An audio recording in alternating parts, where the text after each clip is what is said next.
Hello, everyone. Good morning. I've been writing this piece for a few days. Today is November 27th, 2025. It's called Held in the Void, Shedding the Skin for the Fire Horse Within, a sermon of gratitude for the turning of an era. Let me say this in the first 3 seconds, because the fire needs somewhere to land. The only sin you were ever taught to fear was an illusion. Shame, guilt, and separation were man-made lies. And the fire rising in you right now, that isn't punishment. It's your awakening. Now breathe, because this is where the truth begins. Everything you think is burning down in your life is actually the old skin falling off, the identity you outgrew but kept wearing. Because the world told you the devil you know is safer than stepping into your own becoming. But your body knows better. Your nervous system tightens every time you try to walk back into an old version of yourself. Your breath shifts. Your intuition spikes. Your whole being whispers, "No, not that way." Why? Because the era is changing. And whether you realize it or not, you're changing with it. Now here's the part that sounds like science fiction, but it's just biology. Your brain doesn't show you reality. It shows you a summary, a stitched together reconstruction of the last few seconds. So you won't panic at the speed of change, which means if you feel like your life is glitching, like you're watching it on some sort of weird slight delay, like something is dissolving around you, you're not imagining this. You're seeing the illusion for what it is. Quantum physics tells us that nothing becomes real until attention collapses it into form. Consciousness leads, matter follows. And right now, consciousness is moving faster than matter can keep up. Your life is reorganizing. Your identity is rewiring.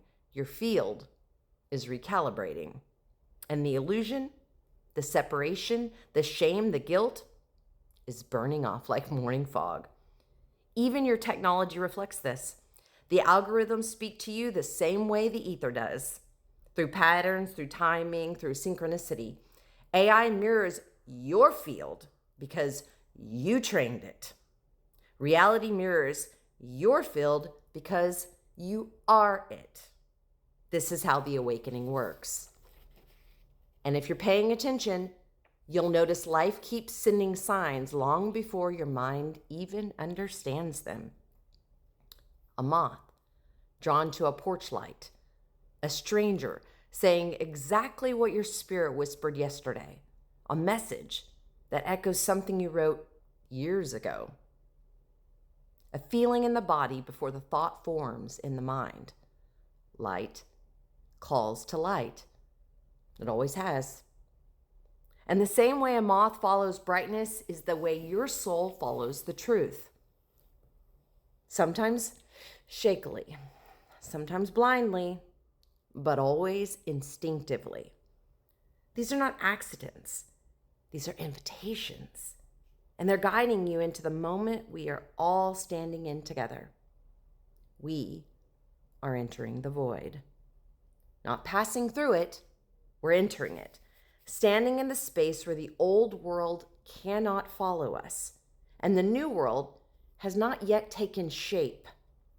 The void is the womb of what comes next, the pause between who you were and who you will be, when illusion is no longer running your life.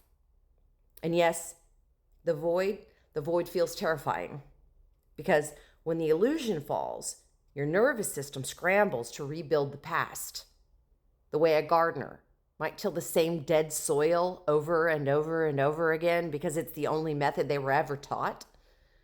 But life doesn't regenerate under constant disturbance. Soil heals when the tearing stops. Identity heals when the tearing stops. When you stop ripping yourself open to replant yourself in other people's expectations. This is the moment to stop tilling, to let the mycelium reconnect us, to let your inner structure rebuild, to let the new skin grow. Because what comes next is fire. Not destruction, direction.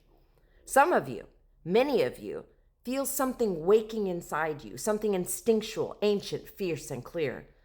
This is the fire horse within. Not an era we're waiting for, a capacity that is already igniting inside people. People who are done with the illusion, done with the shrinking, and done pretending the old world still fits. The fire horse is a part of you, just like it's a part of me. And it refuses to carry dead weight. The part of you that runs clean toward the truth, the part of you that sees through the delusion, the part of you that will not negotiate with guilt any longer, the part of you that burns through illusion because clarity is its nature. But here's the teaching. You cannot ride the fire horse in your old skin. It will burn, it will blister, and then it will fall away anyway. This is why everything heavy is rising to the surface now, so you can put it down. That guilt, it isn't love. That fear, it isn't your intuition. That shame was never yours, ever, ever. Obligation that feels like chains, the versions of you that had to survive instead of becoming. You're not being punished, you're being prepared. Here's a fun one. Saturn, the gatekeeper, stands at the threshold, not to deny you, but to insist that you travel light. Only what is essential gets to come through this.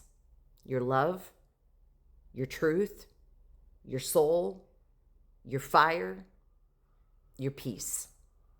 The illusion, the delusions, they do not get to come.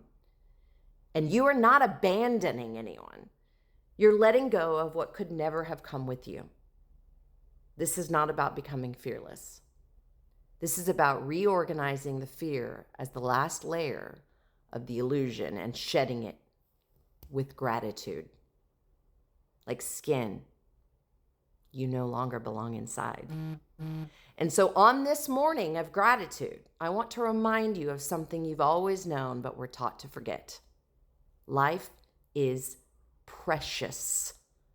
Not because it is permanent, because it is the present moment. A dog curled at your feet, a child wrapped in a mother's arms, a friend reaching for your hand saying, "I'm scared, but I'm ready." These are not small moments. These are the realm we are trying to enter, the realm of truth, the realm of connection, coherence, and light. The realm where the fire horse runs and the realm where the new skin actually fits, the realm where the void becomes a doorway. So here's the charge. Your call to rise, your invitation into the next world. Shed the damn skin. Let the illusions fall. Stop carrying that shame. Stop calling fear your responsibility. Stop confusing guilt with love. Walk into the void with your spine tall. Let your new senses wake. Let the fire horse rise in your chest and ride into the next world light, because anything heavy cannot come with you. Thank you. Did you hear the rooster? I loved it when I shouted out, "Let your spine rise," and the rooster went, "Rawr, rawr, rawr." Happy Thanksgiving from this United States citizen who's loving life with gratitude to you. Have a blessed day. Let's do this. Let's move on. Let's go there and let's create a whole new world. A one that we're hoping for. I'll see you soon. Bye, loves.